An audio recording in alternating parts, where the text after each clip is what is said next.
Bonjour, j'ai publié plus tôt aujourd'hui une publication sur Facebook qui parlait de mon malaise face au fait qu'on parle toujours du besoin d'aider les hommes violents et comment il faut leur venir en aide, il faut que les hommes violents aient accès à plus de thérapie, plus de services.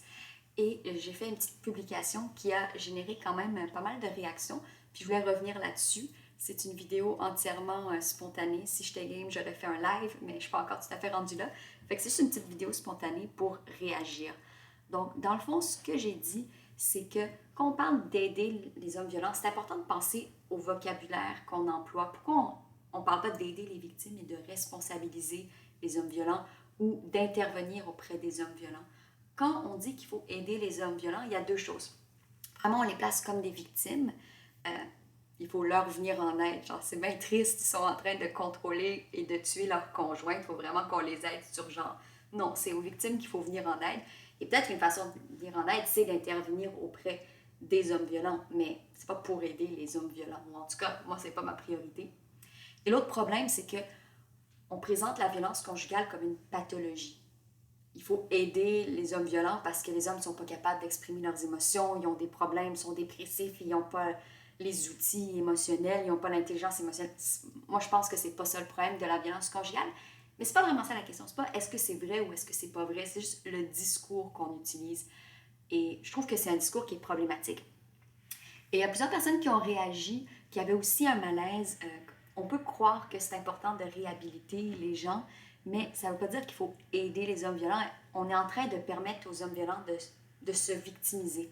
Et on sait que c'est une tactique quand même fréquente aussi des hommes violents qui se victimisent, qui disent c'est moi la victime, c'est la faute de ma conjointe. Et il y a aussi le discours un peu, je trouve qu'il y a un peu le discours masculiniste sur il faut plus de services pour les hommes, puis je pensais au fait que, comme toute notre société, toute notre société est organisée en fonction des besoins des hommes. Tous les services sont pensés, ou presque, en fonction des hommes. Et là, on dit, mais où sont les services pour les hommes? Il y a quelque chose d'absurde là-dedans. Et c'est un discours vraiment normalisé. En fait, on n'y pense même plus. C'est comme, c'est tellement bonbon aussi. On s'entend que un gars qui fait une publication puis qui dit il faut venir en aide aux hommes violents, les hommes violents souffrent et il faut comme qu'on agisse à ce niveau-là. C'est plus cute, c'est plus bonbon que moi qui dis la violence conjugale est normalisée, c'est romantisé, le problème c'est la masculinité, il y a une culture du viol, etc. Une autre chose que je voulais dire, c'est qu'il y a aussi des critiques sur les groupes d'intervention auprès des hommes violents. Je me rappelle le premier congrès féministe auquel j'avais assisté, il y avait je me rappelle plus de son nom, ça fait vraiment longtemps, mais la présentatrice avait comme infiltré ces groupes ou avait étudié ces groupes d'entraide aux hommes violents, puis enfin, je ne peux pas me prononcer sur tous les groupes, tous les services, je les connais pas, et c'est pour ça que mon commentaire, c'est plutôt sur le discours. Mais il y a quand même enfin, moi, je serais quand même sceptique par rapport à ces services-là, mais comme je dis, c'est pas vraiment ça la question. Et là, j'ai été interpellée par une question d'une personne, puis je vais y répondre. J'ai profité de cette vidéo pour y répondre. Et bon, c'est l'idée, est-ce qu'on peut dire qu'il faut aider les hommes violents qui sont en détresse sans nécessairement dire que c'est eux la victime? Et cette personne me propose de réagir à plusieurs affirmations. Je vais réagir en même temps parce que c'est un peu toute la même idée. Euh, bon, les hommes vivent de la détresse en raison de la masculinité. Vous avez entendu ça 1000 fois. Là. Le patriarcat nuit aux hommes aussi. Le patriarcat nuit en premier lieu aux hommes. Les hommes ne savent pas exprimer leurs émotions. Et donc, ce à quoi j'ai répondu que c'est pas un discours que j'achète, le discours selon lequel les hommes sont en détresse parce qu'ils sont victimes d'une société qui ne les laisse pas exprimer leurs émotions. C'est pas un discours que j'appuie. Honnêtement, n'importe quelle femme qui a vécu avec un homme violent dirait, genre, qui a eu cette idée d'inventer que les hommes violents n'expriment pas leurs émotions. C'est... En tout cas, j'y reviendrai. Et donc, mon interlocuteur me propose de dire que oui, il y a de la violence dans la masculinité toxique, dans les normes sociales, etc. Mais dit les hommes, même s'ils ne sont pas les victimes, ils sont leurs propres bourreaux. Et donc, il y a des effets négatifs de la masculinité. Bon, je vais réagir un peu à ça. Fun fact, je voulais écrire un livre là-dessus, mais il y a eu le mouvement MeToo et j'ai décidé d'écrire un livre sur les violences sexuelles à la place, la fabrique du viol. Donc, voilà mon opinion inédite, je pense, sur la question. Bon, j'ai déjà dit que je ne crois pas vraiment à ce discours de les hommes ne savent pas exprimer leurs émotions, les hommes gardent leurs émotions en dedans. Bon, les femmes organisent leur vie autour des émotions des hommes, honnêtement. J'ai jamais... Je sais pas trop comment l'expliquer, c'est tellement évident, je trouve, mais comment est-ce qu'on va rejeter un homme sans le blesser? Comment est-ce que...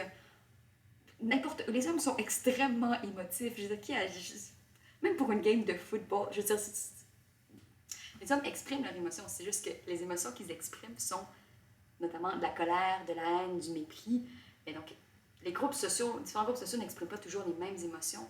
Et les émotions ne sont pas uniformément dirigées vers le haut ou vers le bas de la pyramide, mais dire que les hommes n'expriment pas leurs émotions.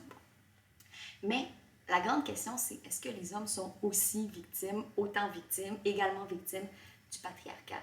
Et je pense que c'est un discours problématique. Je ne suis pas en train de dire c'est entièrement faux, il n'y a rien de vrai, il n'y a jamais un homme qui a souffert des effets secondaires du patriarcat. Je dis le discours est problématique. Je vais vous donner une analogie. Si je punch quelqu'un et après j'ai mal, est-ce que je vais dire comme ah oui, mais la violence me fait mal aussi? Les hommes qui souffrent du patriarcat, c'est des effets secondaires d'un système qui leur bénéficie. Et quand on dit, je trouve que quand on dit les hommes aussi les hommes sont leurs propres bourreaux, les hommes sont victimes, les hommes sont mis dans des cases, sont obligés d'être tellement virils et tellement masculins et ça les fait souffrir, on est en train d'individualiser la question. Il se peut qu'il y ait certains hommes qui ne sont pas virils et qui ressentent de la souffrance en conséquence. Et on ne peut pas passer sous silence que le rapport à la masculinité va probablement être différent pour des hommes gays, par exemple, peut-être des hommes trans aussi. Mais ça, c'est une analyse tellement individualisée. Le patriarcat, c'est un système qui bénéficie aux hommes. Si le patriarcat ne bénéficiait pas aux hommes, il s'en serait défait, à mon avis. Donc, on est encore là. Et je trouve que dire, dans le fond, on dit les hommes aussi souffrent du patriarcat, c'est une façon de refuser de reconnaître ses privilèges, à mon avis. J'aime mieux dire les hommes bénéficient du patriarcat, bénéficient grandement du patriarcat. Et donc, il faut accepter de se départir de nos privilèges si on veut avancer dans une société plus égalitaire. Et la violence conjugale, ce n'est pas une exception. Les gens pensent que la violence conjugale, c'est inexplicable ou c'est maladif. Il y a des bénéfices économiques et autres. Il y a l'appropriation du temps, du corps des femmes. C'est pas quelque chose qui... Il faut voir les bénéfices réels du patriarcat et les reconnaître. Donc, je trouve que dire les hommes aussi souffrent du patriarcat quand ils vivent peut-être des effets secondaires, mais d'un système qui leur bénéficie, c'est problématique. Je trouve qu'une approche plus constructive ou plus productive, ça serait de reconnaître que les hommes bénéficient du patriarcat. Et donc, les hommes ont beaucoup à perdre avec le féminisme. Et c'est là que c'est pas une réalité intéressante et c'est un peu pour des raisons de marketing que le féminisme pop ou populaire a pris ce discours selon lequel le féminisme peut aussi bénéficier aux hommes. Et ça, c'est le deuxième problème avec le discours. Pourquoi on dit ça? Pourquoi on dit les hommes aussi souffrent de la masculinité ou le féminisme bénéficie aussi aux hommes? Principalement pour convaincre des hommes de rejoindre la lutte. Je ne sais pas qu'est-ce qu'on gagne à avoir des hommes dans la lutte qui sont là uniquement parce qu'ils ont quelque chose à en retirer. Déjà, comme j'ai dit dans mon premier point, je ne pense pas qu'ils en retirent quelque chose. Je pense que les hommes ont beaucoup à perdre du féminisme. C'est pour ça qu'ils s'y opposent aussi violemment, avec autant de vigueur. Mais même si c'était vrai qu'ils pouvaient y gagner quelque chose, et encore une fois, je pense qu'on nie que le bilan est fortement positif pour les hommes parce qu'ils en retirent tous les privilèges masculins. Mais même si c'était vrai qu'ils peuvent gagner des choses avec le féminisme, c'est-tu une raison? Est-ce que vraiment je veux des alliés dans la lutte qui sont là, des alliés entre guillemets, parce que si c'était juste pour aider les femmes, bof, mais comme je vais pouvoir pleurer puis être moins gênée, fait que là je vais me joindre à la lutte. Mais quand il y avait 80% des femmes qui étaient agressées sexuellement, je ne trouvais pas ça assez important pour me joindre à la lutte. Donc, c'est pour ça que moi, je refuse ce discours, même s'il est populaire, parce que je trouve que ce qu'on gagne, les alliés qu'on va gagner avec ce discours qui est plus gentil, plus inoffensif, plus bonbon, et on a beaucoup d'hommes qui tiennent, d'hommes dits pro-féministes, qui tiennent ce discours confortable. Et donc même si... cette idée de oui, c'est bonbon, c'est confortable, c'est le fun de se dire on est tout le monde ensemble et on va tous, et tout le monde souffre du patriarcat, et on va s'en défaire, et tout le monde va être plus à l'aise, parce que les femmes sont mises dans une boîte, et les hommes sont mis dans une boîte, et c'est un problème. Attends, c'est parce que les deux boîtes ne sont pas pareilles. Il y a la boîte des femmes et il y a la boîte des hommes. Et encore une fois, réduire le patriarcat à des fois des hommes sentent qu'ils ne peuvent pas dire leurs émotions, ou il y a des hommes qui aimeraient ça porter des jupes, puis ils ne peuvent pas. C'est vrai, le patriarcat empêche certains hommes de porter des jupes quand ça leur tenterait, mais c'est parce que le patriarcat, c'est pas ça. C'est un système organisé pour accaparer le temps, l'énergie, l'émotion, le corps des femmes, et qui met les hommes en haut de la pyramide au pouvoir. Je pense que ça fait le tour. C'est vraiment ça ma réaction à cette idée selon laquelle les hommes sont leur propre bourreau, les hommes souffrent de la masculinité. Et honnêtement, quand on parle de violence conjugale, c'est encore plus choquant, je trouve, de tenir ce discours. Pourquoi le tenir?